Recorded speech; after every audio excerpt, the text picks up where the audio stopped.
I do not have COVID. But I do have a little bit of a cough, so that is why I'm wearing a mask, so that I protect everyone in the space. So, yeah, this is the Robert Lunz Group Sierra Club monthly meeting, and we're gonna talk about snakes tonight. But before we get to that, I, wanted to acknowledge that, we just had one of the worst hurricanes in our lifetime, right? So, those of you who've lived through Hugo, remember that. And this is, a lot of loss of life, a lot of loss of power and water and everything else that people need to live their daily lives. And I think, at least for me, I've been thinking about this, and it's dramatically changed the way I think about storms and what they're capable of. And I think it's making a lot of people a lot of people do the same thing. So yeah, I think climate change and climate scientists have told us that these storms are going to get worse and storms are going to do this and that and the other. But we had no idea, I think, that a storm could do what it just did on top of another storm that they had in the upstate of North Carolina. So, how do we deal with that? How do we process that?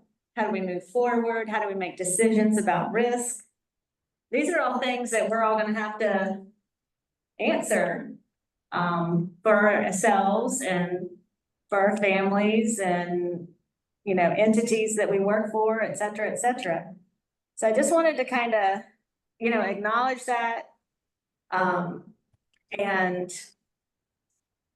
tell everyone, if you're thinking about what just happened, and if you've got anxiety about it, just know that everyone's thinking the same thing. And, we're all worried about the future. We all have the same risk in the future. And, we're all going to do the best we can going forward.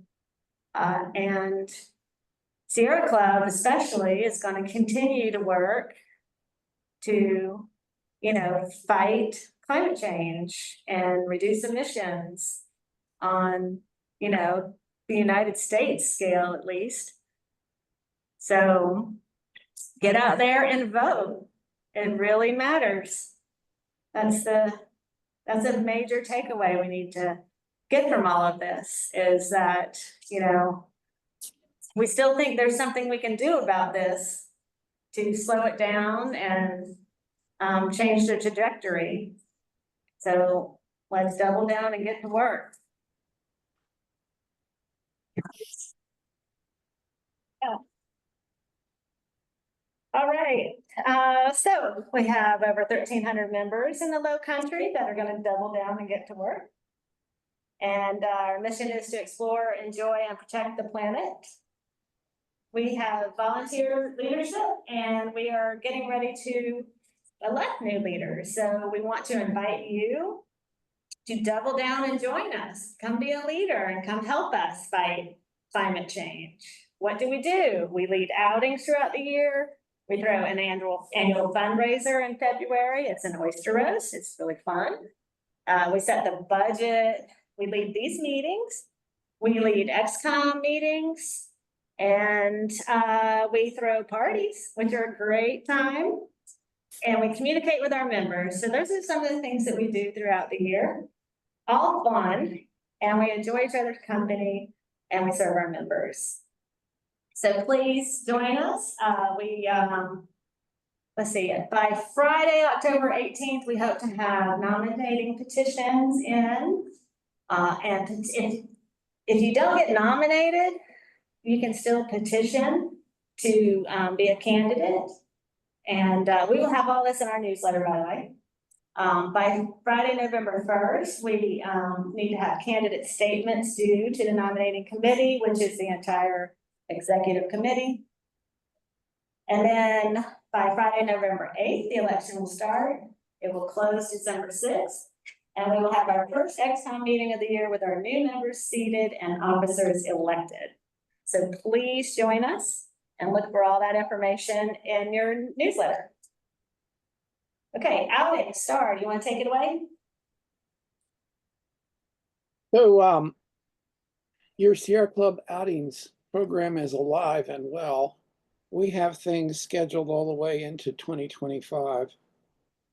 On the 12th, there will be a combination cleanup of the marsh and yoga, a wellness operation, and then cleaning up, or the other way around. I'm not quite sure how that goes. On the 14th and 16th of October, Rebecca Fanning will be leading a sustainable collection of native seeds. And I suppose later on there will be a sustainable planting of native seeds. For those of you who want to drive a little ways and ride a lot, there's a 25-mile bicycle trip on the Augusta Canal coming up October 20th. For those of you who are interested in becoming new Sierra Club outings leaders, we will have a training weekend on November 1st, 2nd, and 3rd. You have to be 18 years old and a member of the club, but other than that, we're relatively tolerant. There will be also on November 2nd, a 7-mile hike in the King Snake Trail in Congaree National Park. Could be very nice. On the 9th, Bill Turner is going to lead a canoe and kayak trip on Thoroughfare Creek.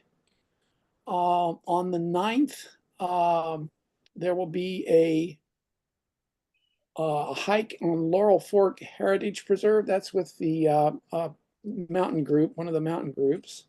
And on December 11th, Bill Turner is going to take some people out to tour the Nemours Plantation south of the Combahee River.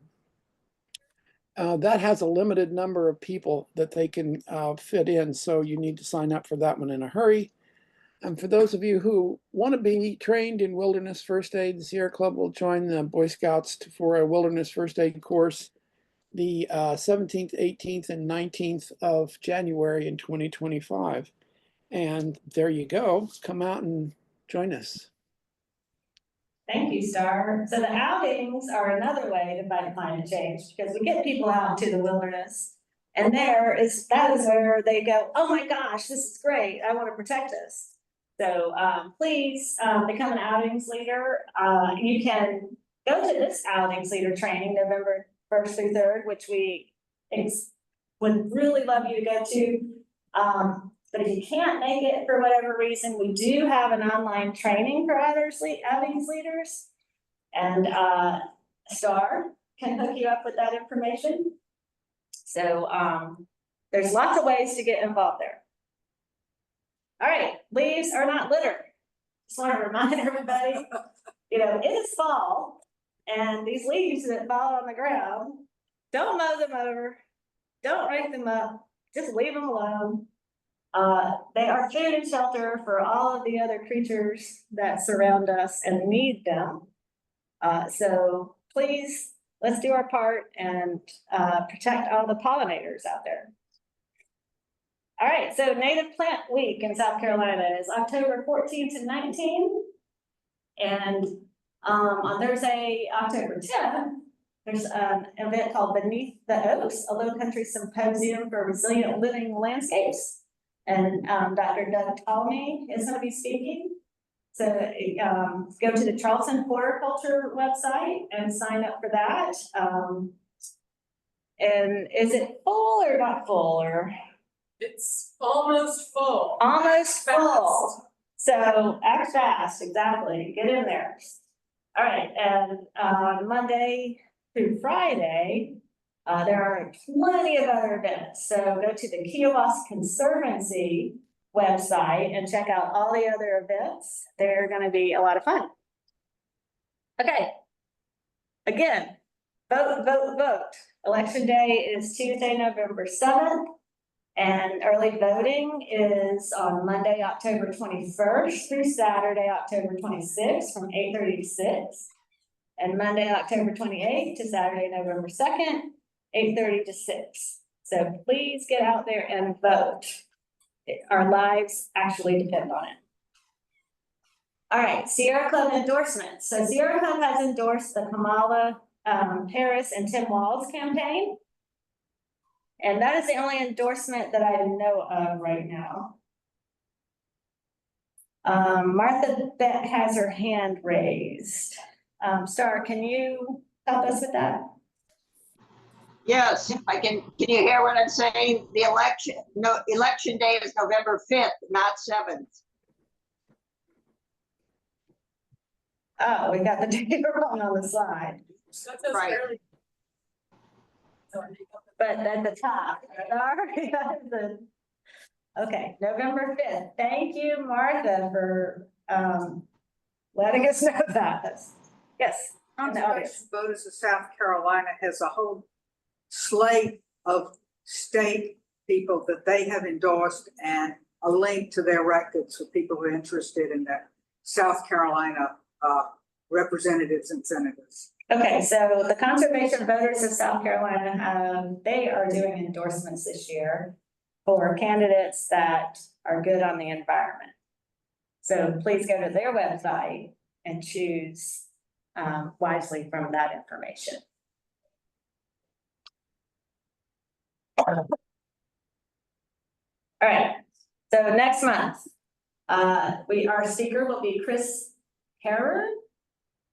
He is the Port Royal Sound, or he works for the Port Royal Sound, which is an ecological gem. And sorry, I didn't put this together and I don't know anymore. So Rebecca, do you know more? Can you speak to this?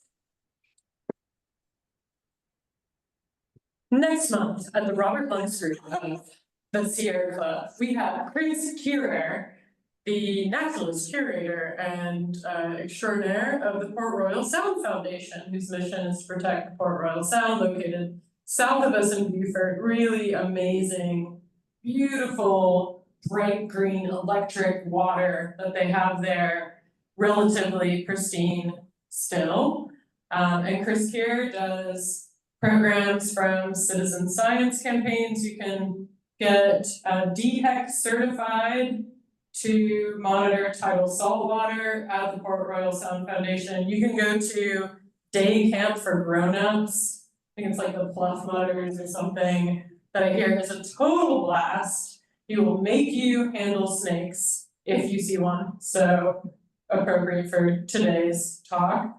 And it's just, we have a lot of folks within the Sierra Club who are just south of us and can't necessarily make it to our meetings, but they're invested Sierra Club members, and having these little cross-pollination field trip opportunities with their neighbors just slightly south of us, I think is a worthwhile endeavor. So there will be a field trip associated with Chris's lecture a week or so afterwards, and that'll be an opportunity to go and see the great work that's happening down in the Port Royal Sound area, which is where Jake comes from as well. So Thank you. All right. Just want to let everyone know one of our parties is coming up in December. So it will be, it's a holiday party, of course, and right now it's scheduled to be at the Cooper Estates boat landing on Shell Creek in Mount Pleasant. And if there's any weather issues, it will probably end up at Alec and my house, which is in the same neighborhood, Cooper Estates. So please come, and we will announce that also in our newsletter. All right, tonight, Jake's here. He's going to tell us all about snakes, and he is educator, naturalist, and biologist in the Lowcountry. He's been here close to a decade. He's currently the staff naturalist for Bray's Island community in Sheldon, South Carolina. And he also serves as the co-chair for the South Carolina Partners in Amphibian and Reptile Conservation, which encourages conservation through education, outreach, and research. All right. Thank you, Jake. Come on up.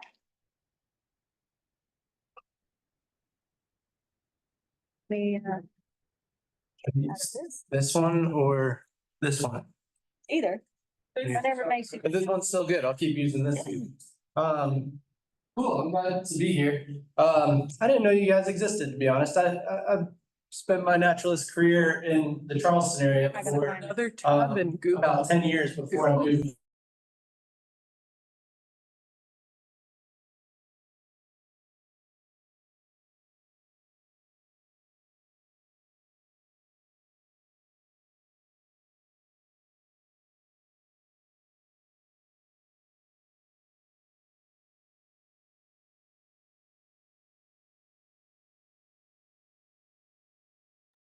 Rebecca, you need to get the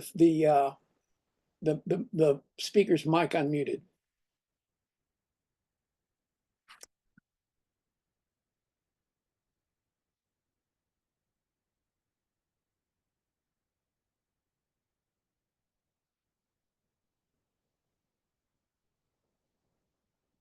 I wonder how that happened. All right, sorry about that, Star. Thank you.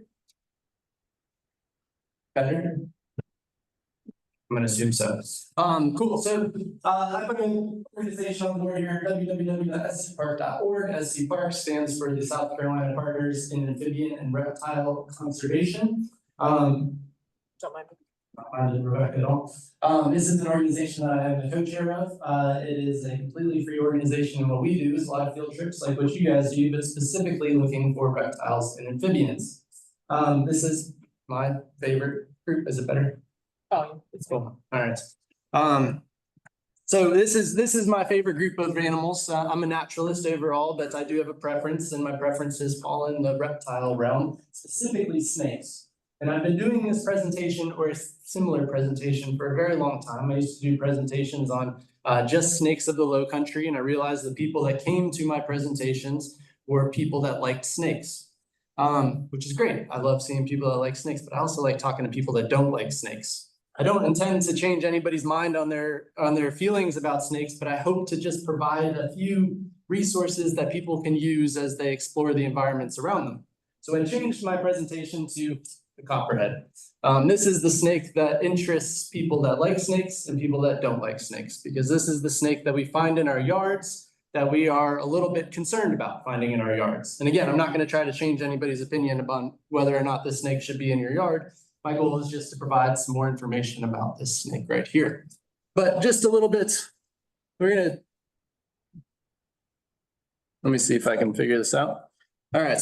So just to kind of take a broad approach to this, conservation. So reptiles and amphibians, these are some of the most imperiled animals on the planet. They are incredible indicator species. And what they're indicating to us in a lot of ways is that things are not going too well. And you guys all know the issues that are going on throughout the world, and some things that specifically affect reptiles and amphibians are things like habitat loss and fragmentation.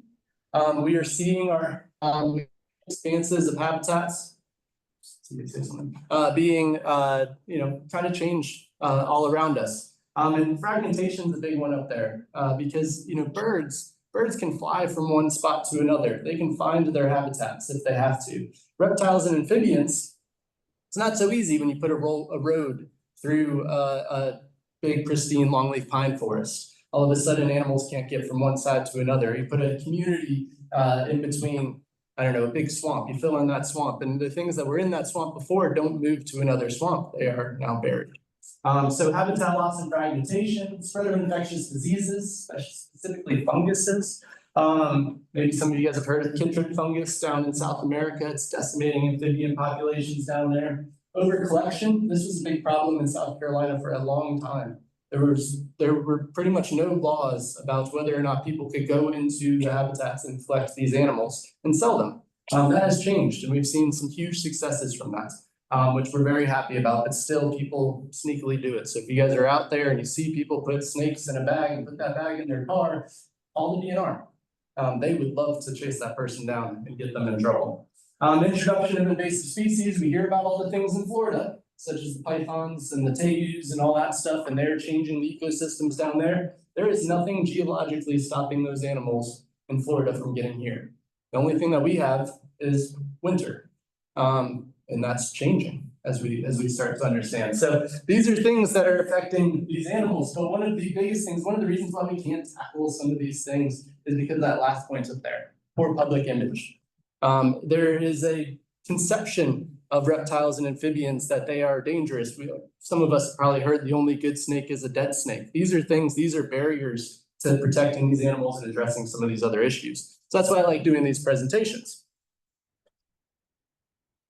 Now, in South Carolina, we've got 39 species of snakes. They're all on this board. I'm not going to talk about every single one of them today. And no, they're not all copperheads. They're not all venomous. In fact, the only venomous ones that we have are these 6 on the bottom right here. And when I say venomous, I'm referring to medically significant venom. So something that if it bites you, you have to go to the hospital. Everybody above is harmless to us. And they all fill some very kind of fascinating niches in our ecosystems around us. And just to kind of zoom in on a few of them up close, these are probably 2 very common ones that people might come across in their backyard. Who's seen this one? Just by a raise of hands. Yeah, the black racer. They're a diurnal snake. They have really big eyes. They come out during the day and they look for prey. So you'll sometimes see them in grass telescoping. And racer is a great name for them because they will essentially zoom away as soon as they see you. So they're incredibly quick and agile snakes. I always loved their Latin name, just a fun fact about them. Coluber constrictor. Coluber in Latin means snake, and constrictor means a snake that wraps around and squeezes. This snake's hunting technique is not constricting. This snake seeks things out, bites it, shakes it from side to side, and swallows it pretty much alive. It gets that name because of some historical, Carl Linnaeus actually named this snake. And he never actually saw this snake in the wild, but he thought it was a constrictor. Common garter snake, another commons in the name. It is a very common snake. It's something we find in our backyards.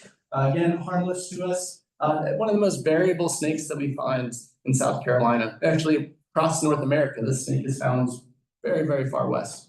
And they don't all look like that. I found some in Dorchester County that look really red. The ones by me down on Brays Island look very green. And this one's very checkered pattern. This was in the Francis Marion National Forest. So very variable snakes and really cool snakes. These are some other snakes we might recognize. I think the way I organize this is these are snakes you find on the ground.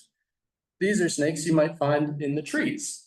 We have our eastern rat snake, which is, again, a very, very common snake, an incredible climber, and they will get up into trees and they'll eat birds, bird eggs. But they also love to eat rats and rodents. They're a generalist. So they're moving around looking for where the food resources are, and they get quite large. And the ones that we have here look like this. They're kind of yellow with those black stripes going down their body. If you go inland a little bit, they change. They turn a little bit grayer in coloration. And if you go inland even further than that, they're completely black. So anybody that's here from the mountains, the black snakes that you see up there, it's the same species. Just on the coast, we have them and they're a little bit more yellow. So very variable snake throughout its range. And then one of my favorite snakes to find, the rough green snake. It's like a very long spaghetti noodle and it's all green and it hangs out in the trees. Of course, the green snake is going to be amongst the leaves. And they're up there eating little insects and stuff like that. And they're so well camouflaged. Really, the only time you find these snakes is if they're crossing a road. Again, we don't want them crossing roads. It's not a great thing for them. Stuff can get hit. Or at night. You go out at night, usually near a wetland with a flashlight, and their scales will shine back to you and you can pick them out. But during the day, if they're in the trees, they're invisible. So much so if the wind's blowing, they will actually sway with the wind. It's a really cool snake and they know how to not be seen. Except by swallowtail kites. Swallowtail kites really like eating that snake, and I don't know how they see them. All right, so snakes in the trees, snakes in the water. These are kind of these guys are a really good way to differentiate what I mean, because I'm going to talk about this a little bit more, but a generalist versus a specialist. So both of these snakes live in the water. They both have very similar coloration to them. I don't know if you can see on our southern water snake, it's kind of brown with some reddish on its sides and bands. And of course, you can clearly see that on our mud snake over here. It's kind of dark in color with very stark red. So they live in similar environments. And so they have similar coloration. This helps them kind of blend into tannin-filled water. But the southern water snake is going to move from wetland to wetland. It's going to go into salt marshes. It's going to eat fish and frogs, even small mammals.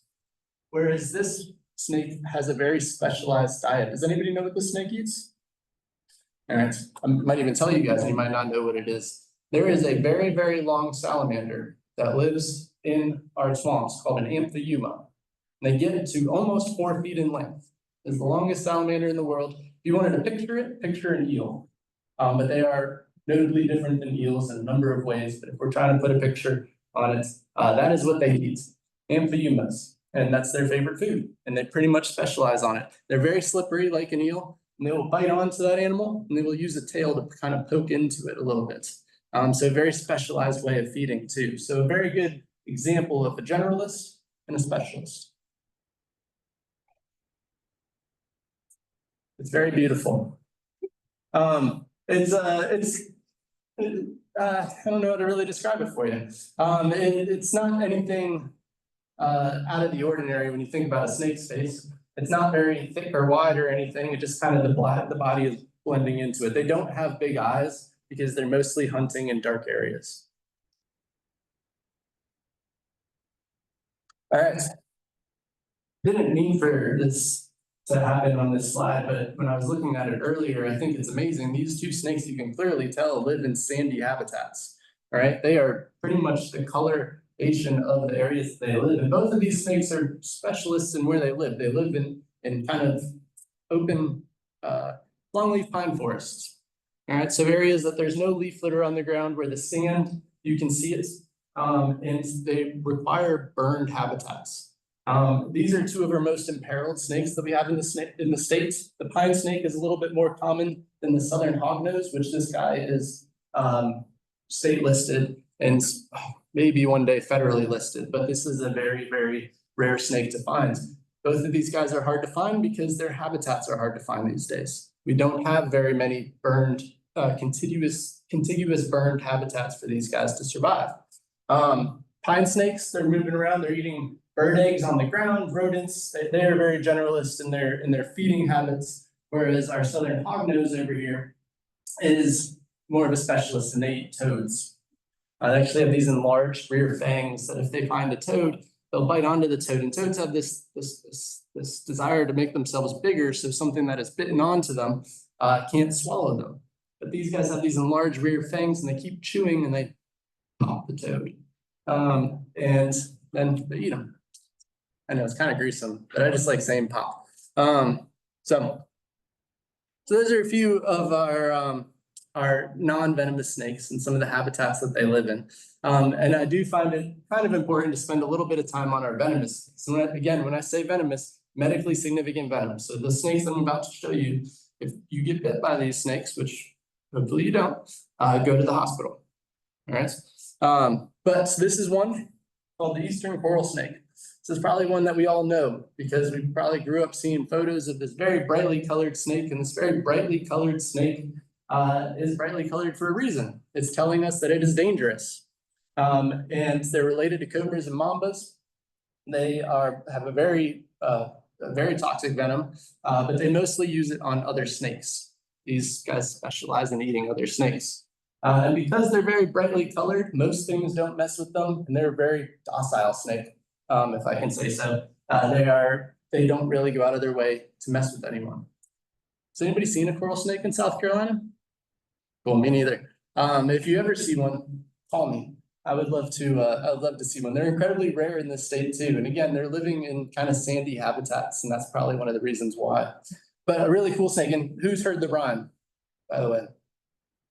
All right, I have made it a point, and there's a rhyme out there that helps you identify this snake compared to other snakes that look similar, that pretend to be coral snakes. I have stopped saying the rhyme because I think if you need a rhyme to identify a snake, you shouldn't be doing anything with that snake to begin with. All right, so forget the rhyme, just know your snakes. And if it is brightly colored and you don't know which one it is, stay away from it. Or call me. That's the other thing you're supposed to do.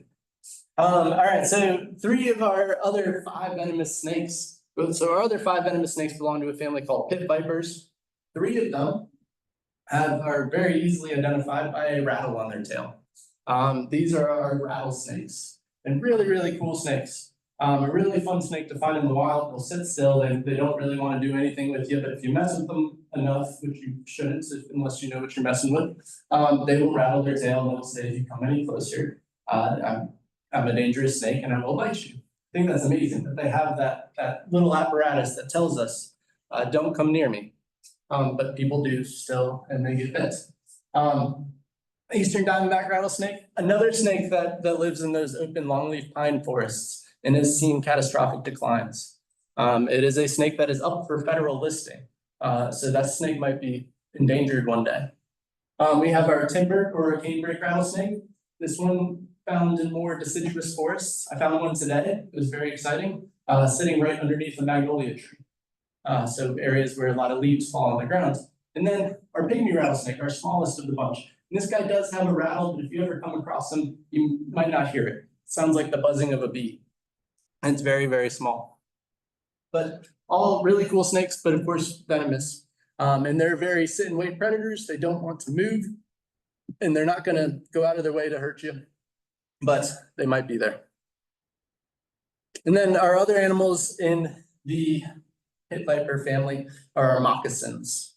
We have the lowland moccasin and the highland moccasin. And we know them better as the water moccasin, which is on the left here. They live in wetland habitats. They are eating things like fish and frogs, and amphibians and small mammals. They're very generalist feeders. But then you go up in elevation as much as you can in South Carolina, so a couple inches, or Lowcountry of South Carolina, and you run into the Copperhead. And this is going to be the main character for the rest of the story here. Both very similar animals. They don't have a rattle on their tail to tell you that they're there, but they will, especially the cottonmouth. You get their water moccasin. It gets its name cottonmouth because instead of rattling at you to tell you it's there, it opens its mouth and it's very brightly white. And that helps it stand out to the background environment. And it is a way of that snake saying, don't come closer. So it's kind of it has a similar apparatus to that rattle. But today we're going to kind of focus on the copperhead. And I like focusing on this snake because this is the venomous snake that people are most likely to see around their homes, around the trails that they're walking. And just by a show of hands, who here has seen a copperhead? Yeah, so a lot of people see copperheads. And I'm sure, knowing that you guys are more of an outdoorsy group, you guys know how to identify a copperhead. And if you do, still look at this slide, because I have found over time that sometimes people's way of relaying identification tools for copperheads can be more misleading than they are helpful. For example, who here has ever said venomous snakes have a triangular head? All right, what kind of triangle? Equilateral, isosceles? Yeah. Broad jaws, broad jaws. Broad jaws, yeah. So I find things like shapes, it's up to interpretation. People have brought me dead snakes, and I do this because people bring me snakes all the time, and people bring me dead snakes and say, I thought it was a copperhead because it had a triangular shaped head, and of course it was a garter's or something like that. So I find that shapes are ambiguous, and I find that it's important to relay checklists, more items for identifying these snakes than just simply saying one feature. So I like broad jaws. That was a great example. So I always say enlarged head with very defined neck. And on top of that head, they have no pattern. It is completely copper colored. We see some of our other snakes, you will find that they have patterns on them. And I also love, I found a very good identifier for our moccasins. They often move around their environments with their head slanted up. And that might become apparent in a second as to why they do that. But if we go down their body, they're thick bodied, so they're fat snakes. And they have an hourglass or Hershey's Kiss patterning to them. So it's a tan body with kind of dark brown markings on them. If you look at those dark brown markings from the side, it looks like a Hershey's Kiss. From the top, it looks like an hourglass. You guys all see that on that snake? All right, so you're out in the wild and you see a snake and one of these boxes is checked. You might be looking at a copperhead, but you might not be. If all the boxes are checked, I will say you are probably definitely looking at a copperhead. But let's just say one or two of them are checked. You might be looking at it, you might not be. What do you do in that circumstance? Just back away. Yeah, that snake's not gonna chase you whether it's a copperhead or not.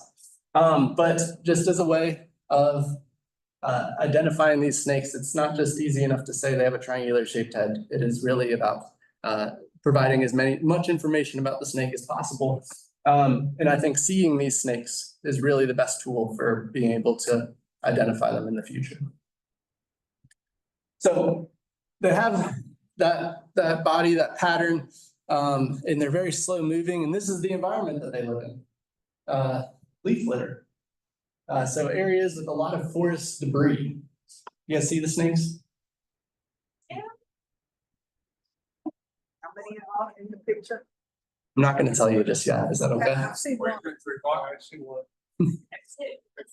So they're incredible animals at staying in the environments or being in the environment that they like to live in. And again, the environment is deciduous forest with lots of forest debris, forest floor debris. So a lot of leaf litter, a lot of logs, different than that sandy environments that we think of that the pine snake and the hognose snake are living in. All right, this is where these guys make their living, is not being seen in this environment. I'll show you guys that photo again in a second.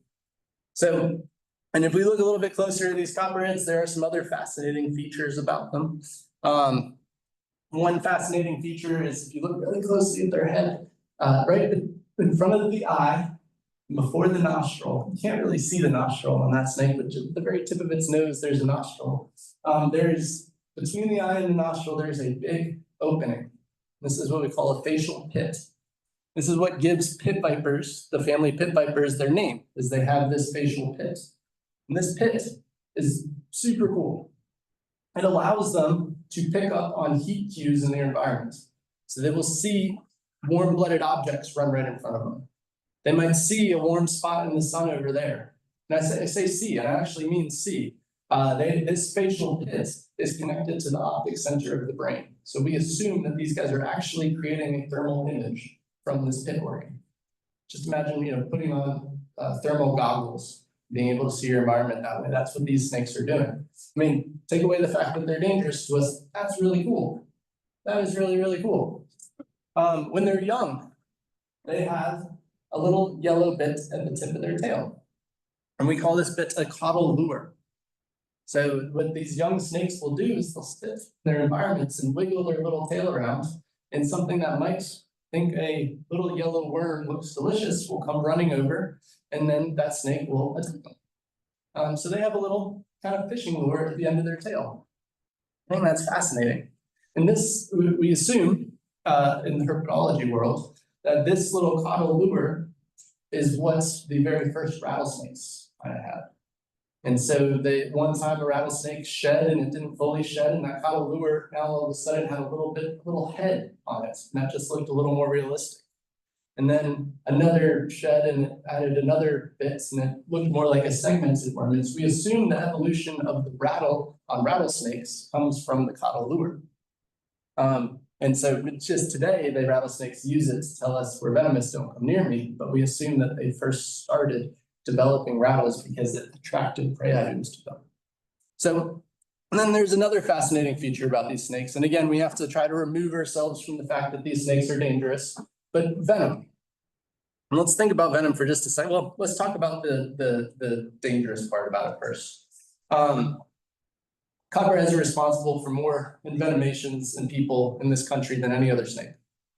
There's about 3,000 copperhead bites a year that are envenomations. Of those, anyone want to guess how many people die from copperheads a year?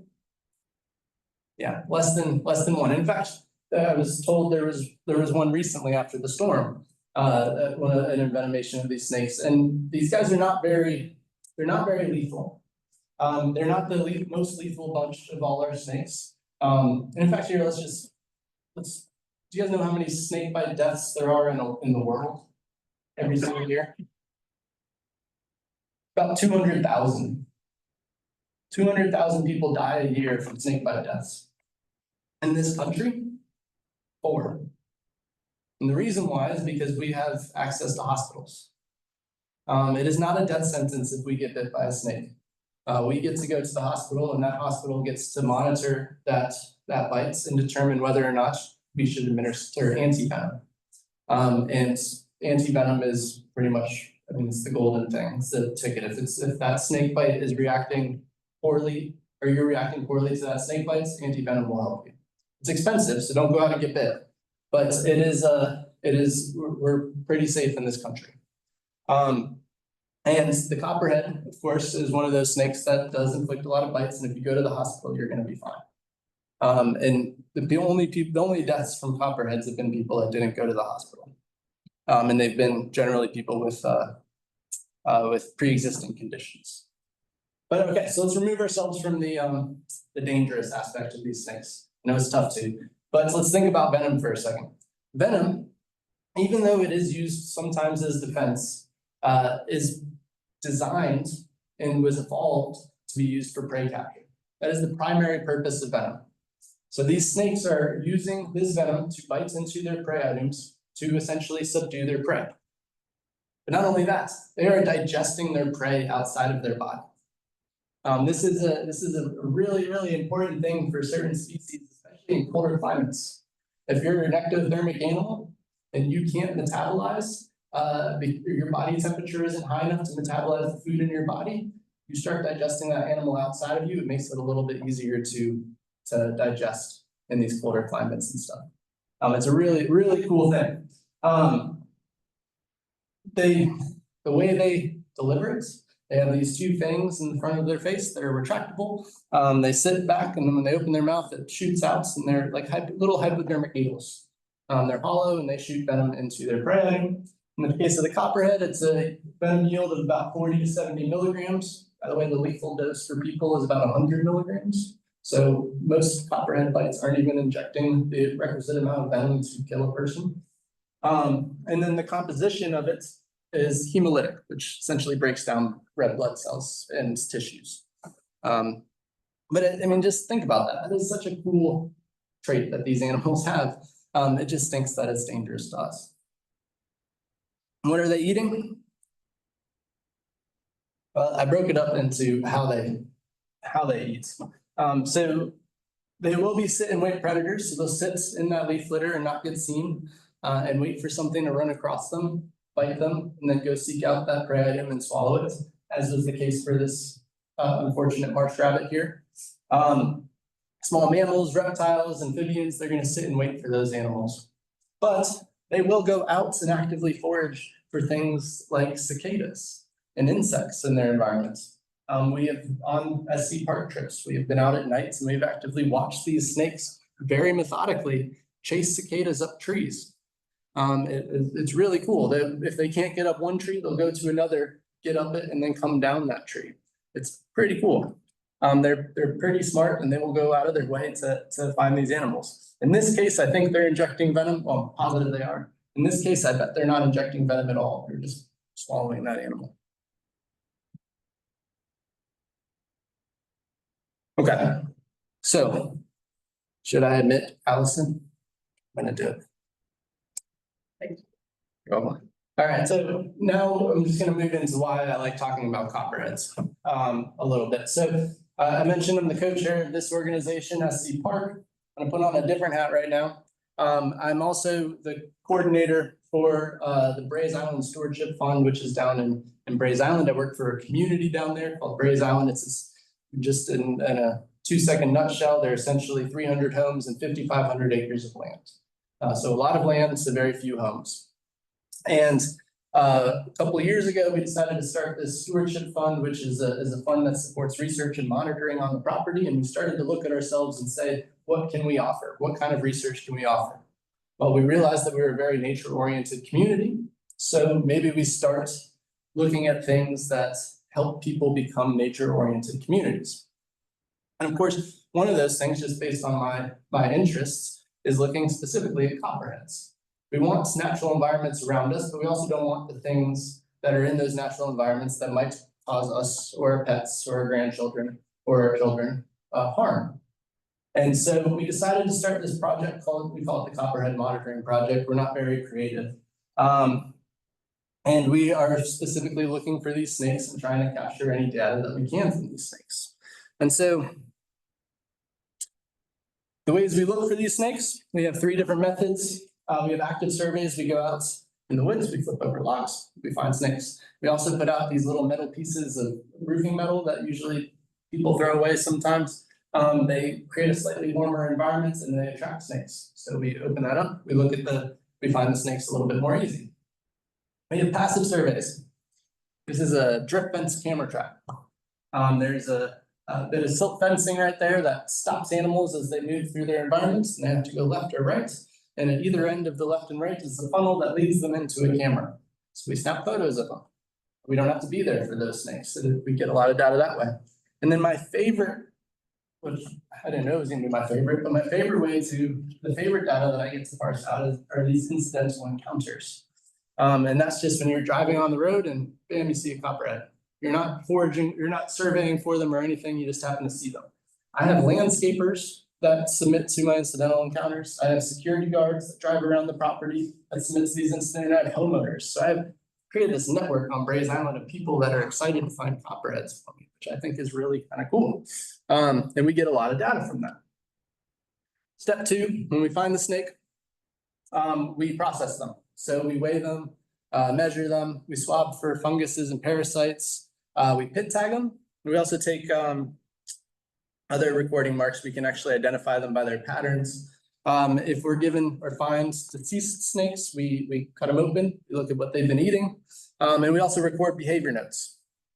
And I'm sure some of you guys are curious about how do you measure a venomous snake? That's how. This is a snake in a apparatus that we call a squeeze box. So we essentially smush them a little bit and they stay still. We can draw a line down the midsection of their body and we can measure that line. So that's how we. That guy looks like he's using his hand to manipulate that copperhead. No, thank you for pointing that out. That guy is me, first of all. And there is a piece of plexiglass between that hand and that snake. I'm just realizing since you pointed that out, it doesn't look like there's plexiglass there, huh? Looks like it looks like you're holding. Yeah. Cool. I'm glad we clarified that. Yeah, no, I do not hold venomous snakes. So there are a few tools that I use. Sorry for the Zoom folks that you won't see them. So when pit tagging them, we actually have to hold the snake. We use these things, which are called tubes.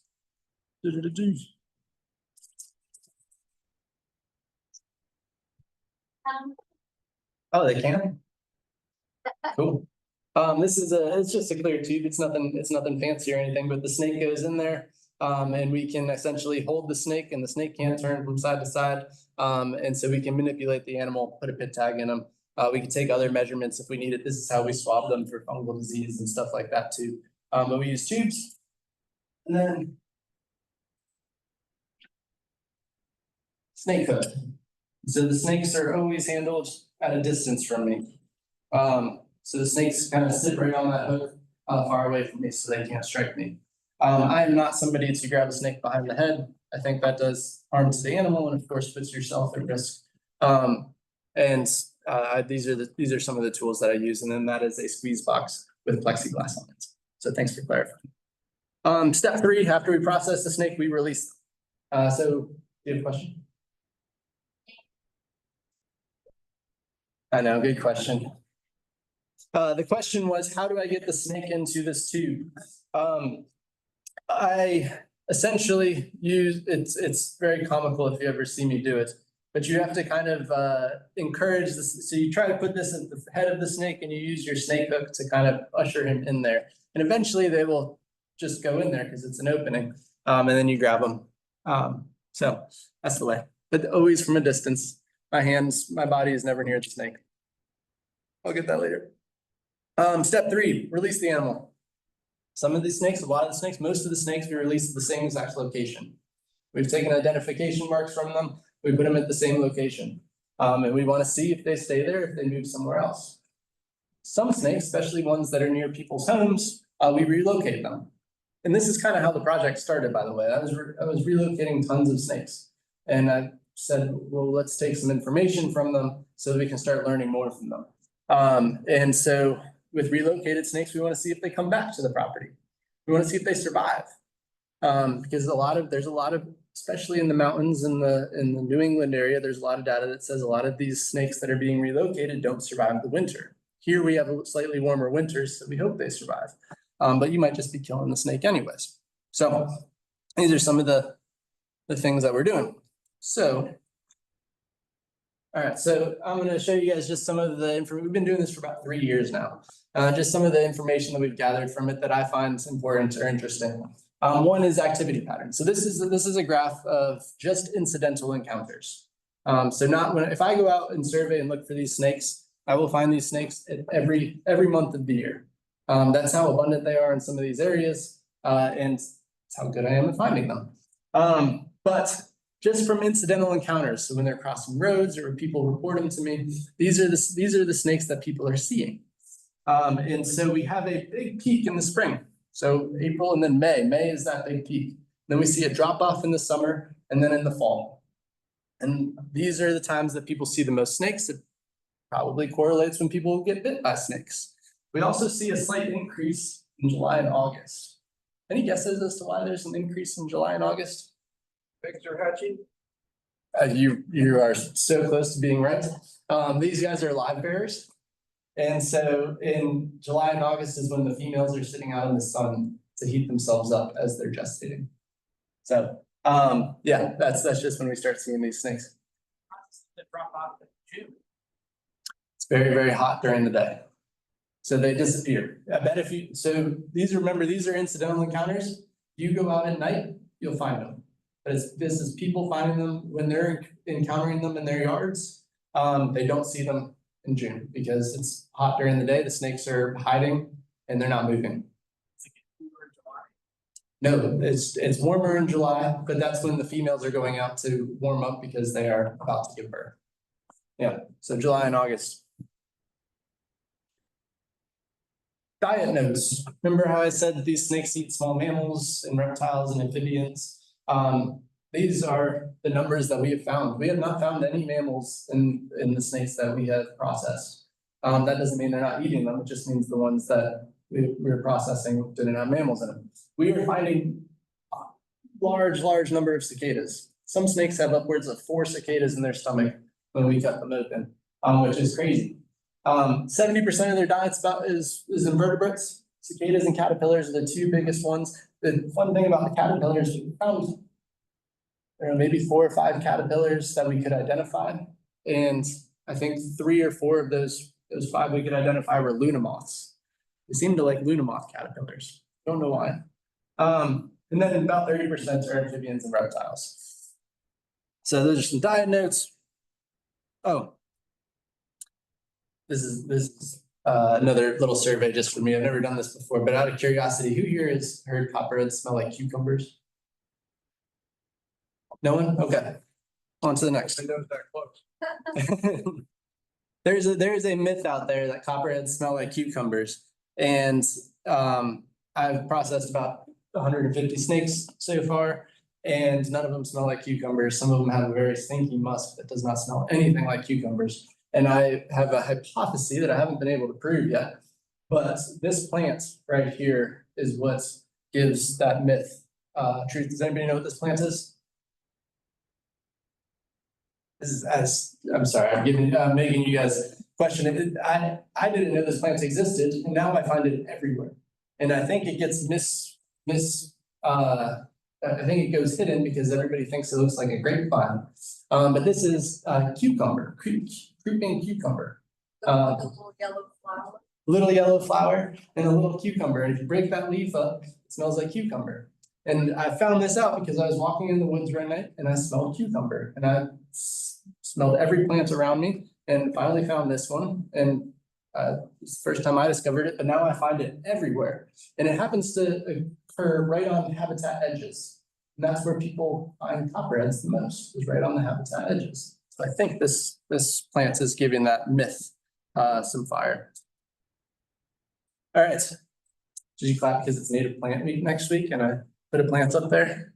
All right, behavior notes. So every snake that we find, we sit there with the snake and we jot down what it does. All right, and you'll see from this graph right here, most of the snakes that we find are staying still. They're not moving at all.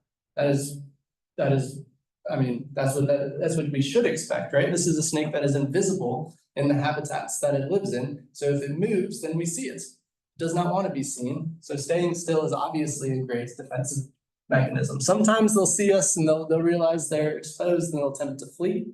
They might rattle their tail. That's kind of a behavior that these snakes do to say, I'm here, don't come near me, kind of just like the rattlesnakes will do. But it's essentially the same behavior. They will musk. So they'll essentially squirt a very stinky substance at us that does not smell anything like cucumbers. And very small amount of the time will actually strike in the direction of the collector or the processor. We found about less than 16% of the time do these snakes actually strike in our direction. So they're not as aggressive as some people make them out to be. We've taken this one step, it's kind of a pun, further this year by stepping on the snakes to see if they actually strike us. I was gonna make a joke that that's a kid's foot, but it's a fake foot. And it's rubber. And we're doing this, it's kind of mimicking a study that was done on cottonmouths by a good friend of mine named Dr. Whit Gibbons and his colleague Mike Dorcas, and they went around stepping on cottonmouths. They also went around picking up cottonmouths, and they documented all the times those snakes bit them. And they found even when being picked up, less than 35% of the time did that snake strike the captor that was picking them up. So these are really not that aggressive of snakes. We have a hypothesis that these snakes are more aggressive in exposed areas, so maybe crossing a road or a path, than they are in leaf litter. And so we're kind of testing that out right now. I will say we've stepped on a handful of snakes so far. None of them have struck at the foot. So not very aggressive snakes at all. Am I still doing okay on time? I don't even know. I'll make it quick.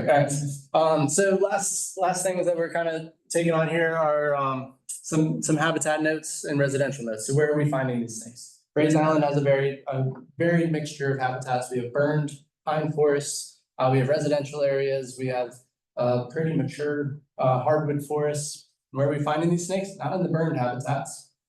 We're finding them in deciduous hardwood forests, exactly where we'd expect. And we're also finding them in and around residences, because that tends to be the habitat that is found around homes. This is a home. I made it blurry so that the property value doesn't go down if you guys find out where it is. But all these dots are copperheads that we found on the property. The white dots are copperheads that have been found under materials. So we have tin on this property. We also have logs and stuff, so we're flipping it up and finding the snakes. So that's us kind of very actively foraging. And the red dots are indicating snakes that have essentially we just see out moving. Just to kind of point out one kind of fun fact that we found, and we're going to test this a little bit further. That cluster of red dots. So actually all 5 of those, this red dot is the only one that's not on the front side of the house. All 5 of those dots are found on the only side of the house that has outdoor lighting. The other sides of the house don't have it. And we walk around this house every time we go out there, and that's where we find the snakes. So we're starting to build a hypothesis that these snakes are attracted to maybe not outdoor lights, the things that are attracted to those lights. Remember, we have a bunch of insects that are going to those lights, and maybe frogs eating those insects. And these snakes are active foragers, and they might be going to those areas to find those food items. So we're going to test this a little bit further. I feel comfortable telling you guys that that's a probability, not necessarily because it's true, but because it's just another tool in your tool shed to tell your neighbors to turn their gosh dang lights on. There's so many things that benefit from those lights going off, and if you can tell them copperheads are going to them, they're going to turn them off tomorrow. All right. So some other things that we're noting from these areas. We kind of found that the snakes, when we remove them from properties, they start to get smaller over time. The snakes that replace them tend to be a little bit smaller than the ones that we took the year before. So we're testing that out a little bit too. So just another note. Oh, okay. So just one more step back before I end here. For me, I think this is an important project because I think we're going to learn stuff that we can all use as homeowners to kind of keep these snakes away from our property, but still have them in the wild out in areas that we like to explore. I think there's another aspect to understanding and monitoring these snakes that's also important. I started this presentation off saying reptiles and amphibians are incredible indicators of environmental health. We're seeing animals decline. That tells us one thing, but we're also seeing animals increase. And I believe copperheads are one of those animals that are increasing in our environments. And I believe this because I look back in time at some historic naturalists, and you guys are the Sierra Club, so you guys should know a thing or two about naturalists of the past. And I really love reading their accounts and seeing the things that they saw. And here's two characters up here that maybe you guys know, maybe you don't. One of them is John Lawson. He was an early explorer in South Carolina. He came to Charleston, South Carolina in the year 1700, and he walked along the coast a little bit, cut into the middle of the states, went up to North Carolina and back out to the coast. And he wrote down pretty much everything he saw along his journey. That was his interactions with native peoples, and it was the animals that he saw. And I was like, this is just an illustration taken from that top left corner, bison. I always think that's so cool that he saw or heard of bison being in South Carolina. Mark Catesby, about a decade and a half after John Lawson came to South Carolina, he came here and he started illustrating all the animals that he saw as he traveled through South Carolina. He did see bison as well. He also saw things like this ivory-billed woodpecker up here that no longer exist here. The bison no longer exist here. Both of these guys, very detailed accounts of this area, didn't see a copperhead. Today, I told you, I can find a copperhead every month of the year if I wanted to. And these guys who were actively looking for animals to depict did not see a copperhead. I always find that interesting. The first copperhead record in South Carolina comes from a gentleman named Alexander Gardenia is named after. And he found a copperhead in the mountains of South Carolina, so not along the coast. So I don't necessarily think they weren't here. I just think the areas that they existed in weren't as abundant. What these early explorers saw was open longleaf pine forests. It was very easy to explore back then. There was nothing in your way. You could just see vast swaths of open longleaf pine forests and maybe bison grazing in those forests. Or if they went slightly downhill, they would have run into pristine swamps that weren't ditched up and drained. And where the copperhead existed was probably right in between these two habitats. But as we all know today, these two habitats have disappeared and changed. And what we're surrounded with is this habitat. There's a lot of deciduous forests and a lot of debris on the ground. And I mean, there's benefits to this habitat, of course, but what comes in as well are the copperheads. And there are 3 snakes in this photo, and I'll show you guys if you guys want. There's one right here, and there's one right here. These are the 2 that everybody sees, but everybody misses this guy right here. It's number 3. So, thank you guys for bearing with me for however long I spoke. I put the website up here again, www.scpark.org. All we do, if you sign up for the newsletter, all we do is actually send out field trips and annual meetings information, and our field trips are completely free, and it's a way to get out there and experience reptiles and amphibians with like-minded folks. And I had my email address up there. If you ever see that coral snake, it's a good way to get in contact with me. Or any other questions. But yeah, thank you all very much, and open up to questions.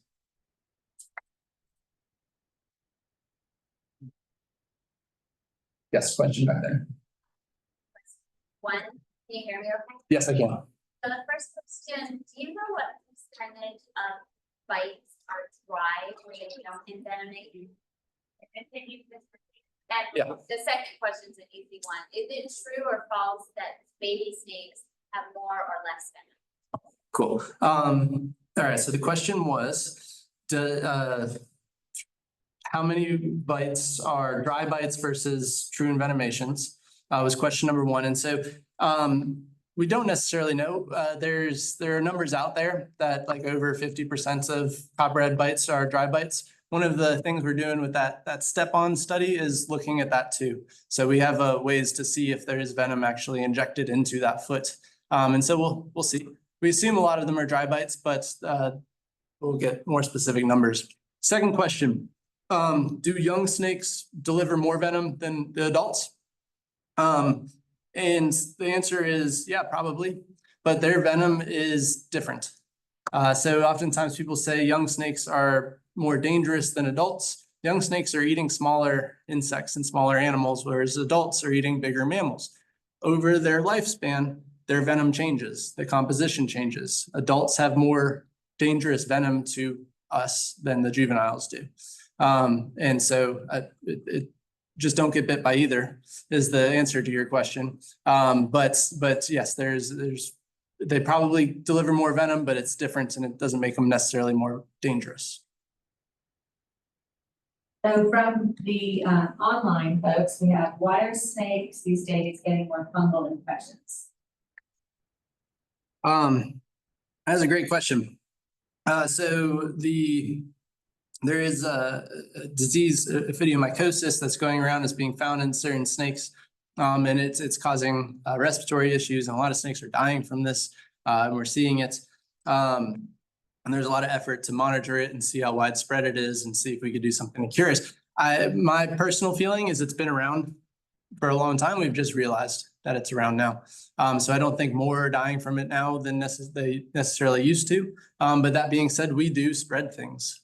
So we just going into the environments, and I know we're all hikers in this room and we go out into the woods, and I'm not going to be able to get you all to sanitize your shoes before you do it. But that is one way that things spread. You might be down in Costa Rica one week and use the same shoes in the Francis Marion National Forest, and we might be bringing things there. So there's a lot of unknowns about snake fungal disease, and hopefully we'll learn more about it. I'm sure it's been here for longer than we think, but how bad it's been to those snakes or to snakes today versus in the past, I'm not entirely sure.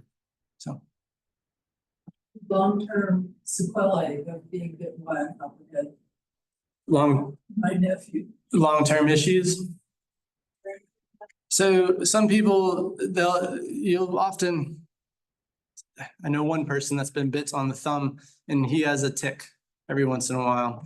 Think about it, it does cause nerve damage, and it does cause tissue damage and muscle damage in the isolated areas. So you'll probably feel that, but most people can still use their appendages after getting bit by these snakes. In some cases, the old Boy Scout trick was to suck out the venom. Don't do that. That isolates the venom. And in certain cases where that venom is isolated, it will cause more tissue damage in that area, and you might lose your finger or wherever you were bit. And so just go to the hospital. Don't try to tourniquet it. Don't try to suck it out. Go to the hospital. You'll be fine. Might have a tick. That's my answer for you. How do you tag snakes? Good question. I wish I brought it with me. So we tag the snakes. We put a pit tag in them.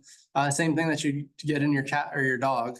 Very, very small little microchip, essentially, and we put it in them. That is one way that we identify them. Another way, we assign them a code based on their pattern. And so I don't know if you guys can see the screen, you guys can see this snake right here. That snake's not a good example.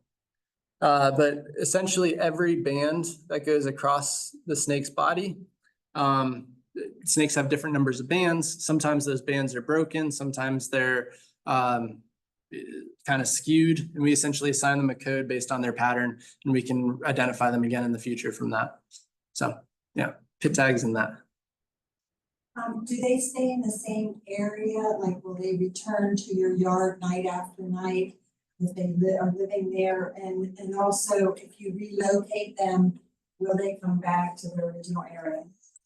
Very good questions. All right, so what we found so far, I don't have enough information to. I mean, it's probably going to be this way, but they have a very small home range. We find these snakes in pretty much the same exact spots. maybe give or take 100 meters in one direction or another if we leave them in the same area. As far as relocation is concerned, we've relocated a number of snakes. We have never found a snake the next winter. That doesn't mean they're not there. It's just, it just means that they're, we need to look harder. We've had one snake return to the exact same spot that we found him.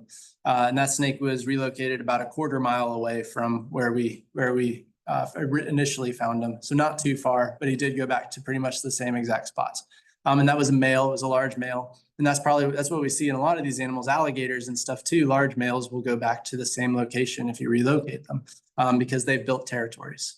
And so that's the idea. Like cats, they can't go miles. I don't know how far that snake that returned, we moved him a couple miles away across some bodies of water and some roads and a golf course. And if he does return, that'll be a pretty big feat. But I wouldn't put it past him to do it. So we'll see. You mentioned earlier, they will in some cases start to pre-digest before they internalize, right? Yeah. How do they do that?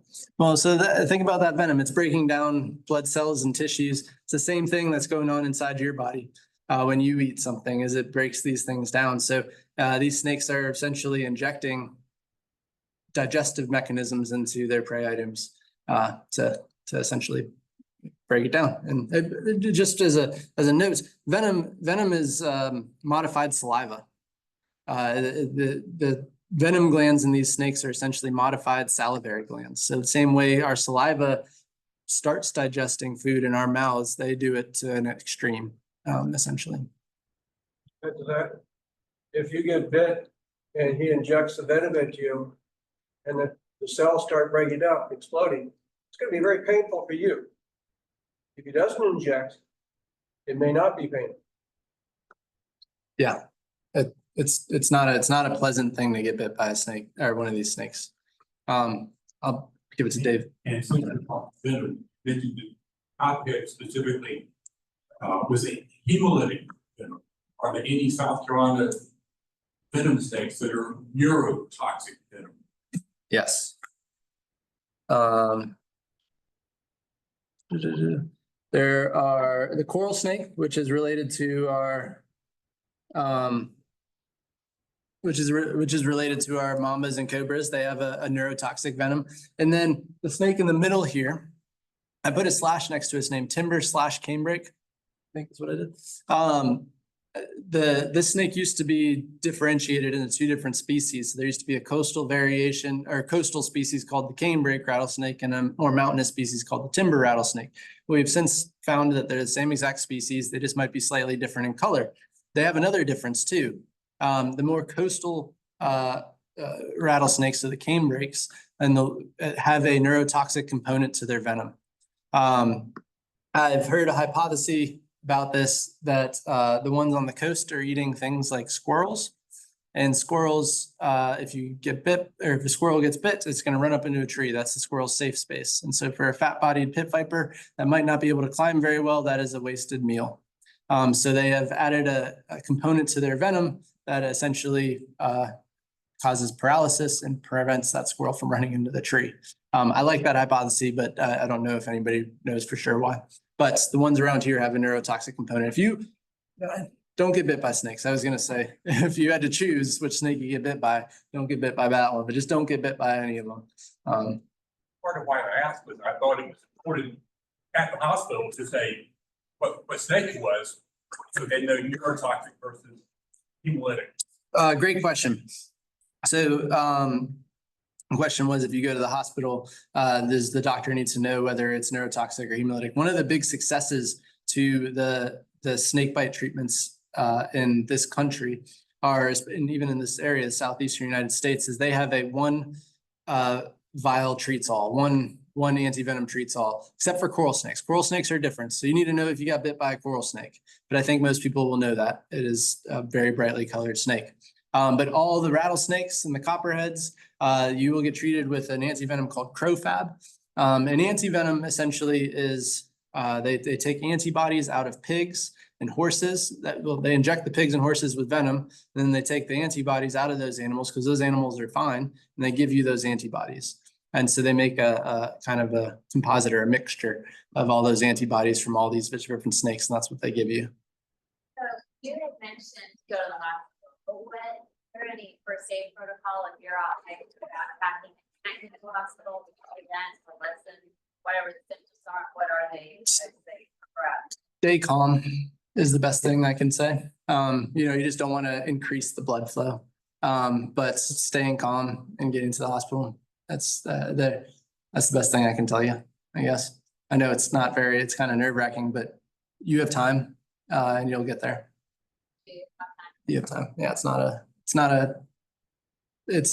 an hours, if not days thing. Yeah.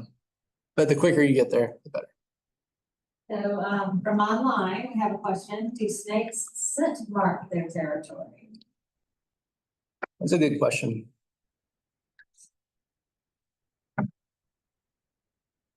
I mean, yes, but I don't actually have much more information. I would feel like I feel like they have to. I'll say one thing.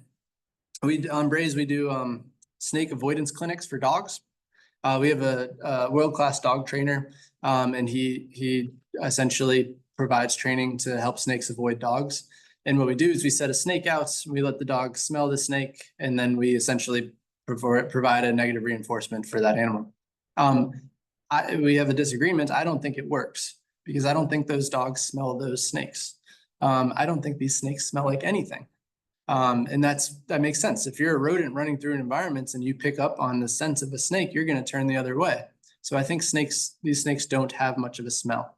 So, but I do think like something like scent marking is definitely a thing because we do see large males in a territory with a bunch of females. And I do think there's got to be some component to that that keeps those snakes, other snakes away. But there is male-to-male combat in these snakes, and there are fights amongst these snakes. There's a very complex social thing going on with these animals. Do they travel in pairs and do they stay with their mates? And do the babies stay in the same area or do they travel away from there? All good questions. I don't think they travel in pairs. They do. There is generally a territorial male that might have several females in an area. So that probably answers the mate question. Babies probably disperse. I will say these guys right up here are rattlesnakes, especially the two on the left. They do have a very advanced form of parental care. They will give birth and the mom will stay with those snakes until their first shed, which is really kind of cool. I actually found this season a canebrake rattlesnake who had given birth, and I put a game camera right on top of her as she was with her young snakes, and there were raccoons that came to it, and she came out and rattled at the raccoon, and the raccoon ran away. Possums, armadillos, she did it all. And so they do have they are protecting their young for the first couple weeks of their lives. So yeah.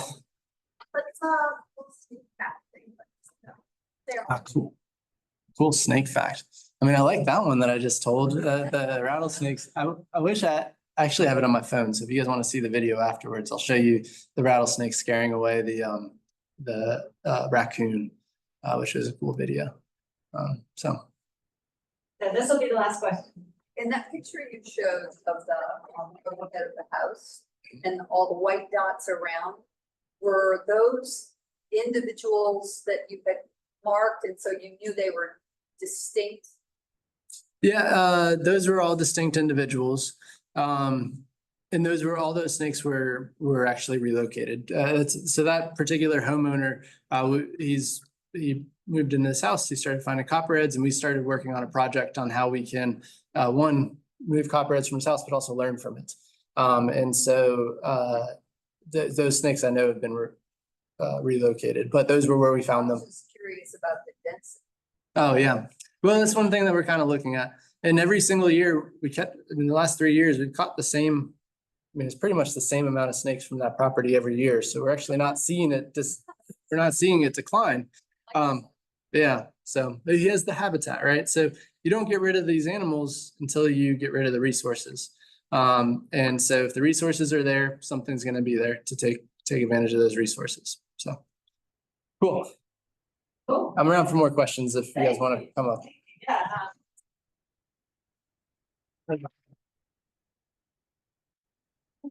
Great, thank you for coming and, want to thank the audience for coming, great questions. Want to, let everyone know, he mentioned, the history, in South Carolina with, all of these guys, Catesby and, Awesome. we actually have a meeting on our website that was recorded that goes over the history of all of these people in South Carolina. So you're welcome to go on our Facebook, or not our Facebook, our website, Robert Lunz Sierra Club, and look that up. And yeah, I learned a lot about snakes. I didn't catch how many snakes were in that one photo. Oh, 3. 3, yeah. I think I caught the 3rd one later when you brought that. Yeah. So yeah, that proves how hard they are to see. So come on back next month, and we look forward to seeing you again. And go vote. Don't forget to vote. On the 5th, On the 5th. not the 7th. All right. Good night, y'all.